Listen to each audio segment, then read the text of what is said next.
Hi, love. Okay, so while my wife is cooking, I'm working out.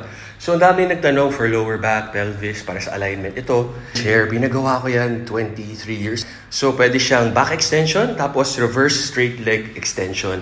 Yung pag-extend, as straight as possible yung leg, tapos yung pinakataas na ganyan lang kayo, as in flat, tapos mafe-feel yung squeeze sa butt. Dapat walang pain. Ito, dito natin lalagay. Okay.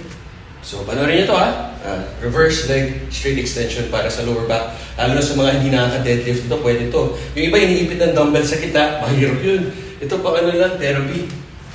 Exhale. Exhale. Squeeze the glutes. Feel niyo yung squeeze sa dulo. Pag nakangat niyo siya, ayan, squeeze.